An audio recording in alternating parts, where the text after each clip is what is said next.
ഇടതുപക്ഷം മൂന്നാമതും അധികാരത്തിൽ വരുമെന്ന് പറയുന്നതിൽ പ്രധാനി ശശി തരൂരെന്ന് CPM സംസ്ഥാന സെക്രട്ടറി MV ഗോവിന്ദൻ. ഡിവൈഎഫ്ഐയുടെ കേരള യൂത്ത് സ്റ്റാർട്ടപ്പ് ഫെസ്റ്റിവലിന്റെ വൈജ്ഞാനിക കേരളത്തിന്റെ തളിപ്പറമ്പ് മാതൃക എന്ന മുഖാമുഖ പരിപാടിയിലായിരുന്നു ഗോവിന്ദന്റെ പ്രതികരണം. ഞാൻ പറഞ്ഞാൽ വളരെ വ്യക്തമായ ഉത്തരം. ഏതായാലും ഇങ്ങനെ ഒരു രാഷ്ട്രീയ ചോദ്യം ചോദിച്ചോട് നന്നായി. കേരളത്തിലെ ഇടതുപക്ഷ ജനാധിപത്യ മുന്നണി ഗവൺമെൻറ് മൂന്നാം ടേമും അധികാരത്തിൽ വരുമെന്ന് ശക്തിയായിട്ട് വിശ്വസിക്കുന്നവർ വേറെ ആരുമല്ല, ഒന്നാമത്തെ അതിലാൾ ശശി തരൂരാണ്. രണ്ടാമത്തെ ആൾ മുല്ലപ്പള്ളി രാമചന്ദ്രനാണ്. മൂന്നാമത്തെ ആളുകൾ കോൺഗ്രസ്സുകാരാണ്. അവർ ഇപ്പോഴേ ഉത്കണ്ഠപ്പെട്ടുകൊണ്ടിരിക്കുകയാണ്. മൂന്നാമത്തെ പ്രാവശ്യവും ഞങ്ങൾ പ്രതിപക്ഷത്തിരിക്കേണ്ടി വരുമോ എന്നതിൻ്റെ ഉത്കണ്ഠയിലാണ് ആളുകളുള്ളത്. ഞങ്ങൾ പ്രതിപക്ഷത്തിരിക്കുന്നോ ഭരണപക്ഷത്തിരിക്കുന്നോ എന്നുള്ളതല്ല, കേരളത്തിലെ ജനങ്ങളുടെ ജീവിത നിലവാരത്തെ ഉയർത്തുക എന്നുള്ളതാണ് ഇടതുപക്ഷത്തിൻ്റെ ചുമതല. അതിന് വേണ്ടിയിട്ടാണ് ഞങ്ങൾ ഉദ്ദേശിക്കുന്നത്. അതിന് തൊഴിലില്ലായ്മ പരിഹരിക്കുന്നതിനുള്ള രണ്ട് മാർഗ്ഗമാണ്. ഒന്ന്, സ്വയം സംരംഭകരെ സജീവമാക്കുക.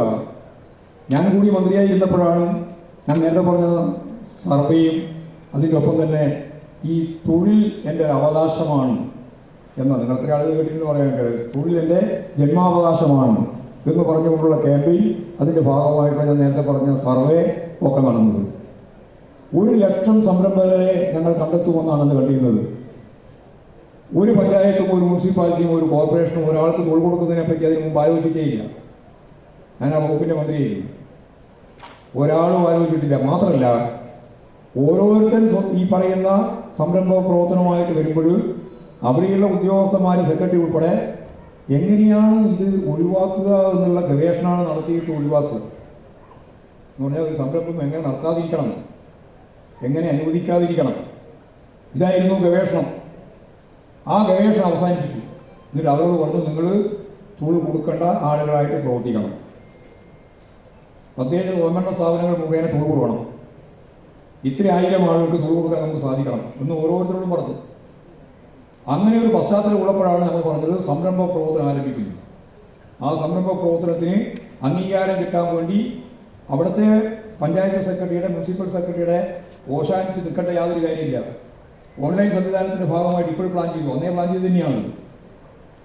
നമുക്കിപ്പോൾ ഇവിടെ രാജീവ് പറയുന്ന പോലെ എത്ര മിനിറ്റുകൾ കൊണ്ട് അവർക്ക് വ്യവസായം തുടങ്ങാനുള്ള, സംരംഭം തുടങ്ങാനുള്ള അനുവാദം കൊടുക്കാൻ പരിപക്വമായ തദ്ദേശ സ്വയംഭരണ സ്ഥാപനങ്ങൾ കേരളത്തിലുണ്ടായി.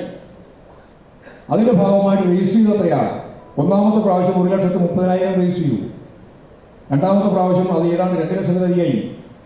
ഇപ്പോൾ നോക്കുമ്പോൾ 3 ലക്ഷത്തിലധികം അടുത്ത് വരികയാണ് സംരംഭ പ്രവർത്തനം രജിസ്ട്രേഷൻ. അതിൽ 10-30% എത്തുമോ? അത് പോകില്ലാന്ന് നമ്മൾ വിചാരിക്കേണ്ട, പോകും. ഒരു 30% പോയാലും ഒരു 1.5 ലക്ഷം 2 ലക്ഷം ഉണ്ടാവും. ആ 2 ലക്ഷം സംരംഭം എന്ന് പറഞ്ഞാൽ അതിൽ 2-3 ആൾക്ക് ജോലി കിട്ടിയാൽ ഒരു 6 ലക്ഷം 7 ലക്ഷം ആൾക്ക് ജോലിയായി, സ്വയം സംരംഭത്തിൻ്റെ ഭാഗമായിട്ട് ജോലിയായി. അപ്പോൾ ഞാൻ നേരത്തെ പറഞ്ഞ പോലെ അവർക്ക് വരുമാനം കൂടി, വാങ്ങൽ ശേഷി കൂടി, ഇതൊക്കെ നമുക്ക് ചെയ്യാൻ പറ്റും. ഇനിയിപ്പോഴും അടുത്ത 5 കൊല്ലം കൂടി അധികാരത്തിൽ വരുമ്പോൾ ഞങ്ങൾ ഇപ്രാവശ്യം ചർച്ച ചെയ്യാൻ പോകുന്നത് ഞങ്ങളുടെ പാർട്ടി 24ാം പാർട്ടി കോൺഗ്രസിൻ്റെ അകത്ത് നവകേരളത്തിൻ്റെ പുതുവഴികൾ എന്താണ് എന്നതാണ് ചർച്ച ചെയ്യാൻ പോകുന്നത്. അല്ലാതെ എങ്ങനെയാണ് ഭരണത്തിൽ കയറുക എന്നതല്ല ചർച്ച ചെയ്യാൻ പോകുന്നത്. നവകേരളത്തിൻ്റെ പുതുവഴികൾ അത് ചർച്ച ചെയ്യാൻ പോകുന്നത്. അത് ചർച്ച ചെയ്യുന്നത് AI ഉൾപ്പെടെ ശാസ്ത്ര സാങ്കേതിക വിദ്യ ഉൾപ്പെടെ മുഴുവൻ ഇടതുപക്ഷ ജനാധിപത്യ മുന്നണി ഗവൺമെൻറ്റിൻ്റെ ഭാഗമായി ചൂഷണരഹിതമായ രീതിയിൽ എങ്ങനെ കൈകാര്യം ചെയ്യാൻ കഴിയും എന്ന് കേരളം ലോകത്തിന് മാതൃകയായി ഈ കേരളത്തിൻ്റെ ഭാഗമായി ഇടതുപക്ഷ ജനാധിപത്യ മുന്നണി ഗവൺമെൻറ്റിന് കൊണ്ടുവരികയായിട്ട് വന്നാൽ അത് ഞങ്ങൾ ചെയ്യും. ഒരു സംശയവും നമുക്ക് വേണ്ട. ഇപ്പോൾ ഹൈഡ്രജൻ്റെ ഏറ്റവും പ്രധാനപ്പെട്ട ഫാക്ടറി ഉണ്ടാകാൻ പോകുന്നത് കേരളത്തിലാണ്. ലോകോത്തരമായ ഏത് ശാസ്ത്ര സാങ്കേതിക വിദ്യയുടെയും ആദ്യത്തെ തുടക്കം കേരളമായിരിക്കും. ITയുടെ കാലത്ത് നമ്മൾ തന്നെയാണ്. എല്ലാ മേഖലയിലും നമ്മൾ വരാൻ പോവാണ്. അതുകൊണ്ട് തൊഴിലില്ലായ്മ പ്രശ്നം പരിഹരിക്കുന്നതിന് വേണ്ടിയുള്ള ഒന്നാമത്തെ എന്ന് പറഞ്ഞാൽ അതിൻ്റെ ആദ്യത്തെ ടാർഗറ്റ് തൊഴിലില്ലായ്മ അവസാനിപ്പിക്കുന്നതിന് വേണ്ടിയുള്ള പ്രവർത്തനമായിരിക്കും. അപ്പോൾ നിങ്ങൾ മനസ്സിലാക്കണം, തൊഴിലില്ലായ്മ അവസാനിപ്പിക്കാൻ വേണ്ടി നിലവിലുള്ളവരെ മാത്രം നോക്കിപ്പോയാൽ അപ്പോഴേക്കും ഓരോ കൊല്ലവും പുതിയ പുതിയ ആളുകൾ രംഗത്ത് വരുന്നുണ്ട്. അഭ്യസ്തരായ യുവാക്കൾ മുന്നോട്ടേക്ക് വരുന്നുണ്ട്. അവർക്ക് അവരുടെ തൊഴിലില്ലായ്മ പ്രശ്നം പരിഹരിക്കണം. അങ്ങനെ ഒരു തുടർ പ്രക്രിയയാണിത്. ഒരു ദിവസം കൊണ്ടോ 2 ദിവസം കൊണ്ടോ സാധിക്കുന്നതല്ല. നമുക്ക് തൊഴിലില്ലായ്മ പ്രശ്നം പരിഹരിക്കാൻ കഴിയും. കാരണം ലോകത്തിൻ്റെ എല്ലാ മേഖലയിലുള്ള ആളുകൾക്ക് ആവശ്യമുള്ള വിജ്ഞാന സമൂഹം ഇവിടെയുള്ളത്. അതുകൊണ്ടാണ് കേരളത്തിൽ മാത്രമല്ല, കേരളത്തിൽ ഉപയോഗിക്കാൻ വേണ്ടി മാത്രമല്ല, ലോകത്ത് തന്നെ ഉപയോഗിക്കാനുള്ള വിജ്ഞാനത്തിൽ കലവറ കേരളമാണ്. അപ്പോൾ സ്വാഭാവികമായിട്ടും ലോകത്തിൻ്റെ വിവിധ മേഖലയിലേക്ക് നമുക്ക് കൊടുക്കാൻ പറ്റും. നമുക്ക് ഇവിടെ തന്നെ ഉപയോഗിക്കാൻ പറ്റും. നമ്മുടെ ഈ 15,000-ഓളം സ്റ്റാർട്ടപ്പുകളാണ് നമ്മൾ ഉദ്ദേശിക്കുന്നത്. ആ 15,000 സ്റ്റാർട്ടപ്പുകൾ അതിൻ്റെ ഭാഗമായിട്ടുള്ള മത്സരം ഇതെല്ലാം ഡിവൈഎഫ് ഇങ്ങനെയുള്ള ഒരു മുൻകൈ എടുത്തു എന്നുള്ളത് തീർച്ചയായിട്ടും സമൂഹത്തിന് അഭിമാനിക്കാൻ നൽകുന്ന ഒന്നാണ്. അവരോട് ഞങ്ങൾക്കെല്ലാം തീർച്ചയായിട്ടും ഇതിൻ്റെ ഭാഗമായിട്ടുള്ള നന്ദി ഞാൻ അറിയിക്കുകയാണ്. ഇതെല്ലാം പരസ്പര പൂരകമായതാണ്.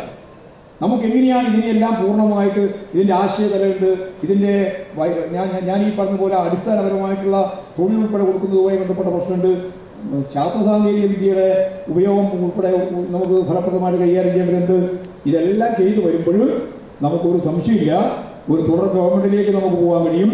ഈ കേരളത്തെ പുതിയ കേരളമാക്കി മാറ്റാൻ കൂടുതൽ വേഗതയിൽ നമുക്ക് സാധിക്കുകയും അതിനാണ് നമ്മൾ പിന്നെ അഴിമതി ഉൾപ്പെടെയുള്ള കാര്യങ്ങളെല്ലാം അവസാനിപ്പിക്കുക, നല്ലതുപോലെ തുറക്കാൻ കഴിയുക. ഇതെല്ലാം ചേർത്തുകൊണ്ടാണ് നമുക്ക് കേരളത്തെ മുന്നോട്ടേക്ക് നയിക്കാൻ സാധിക്കേണ്ടത് എന്നതാണ് അത് സംബന്ധിച്ച് പറയാനുള്ളത്.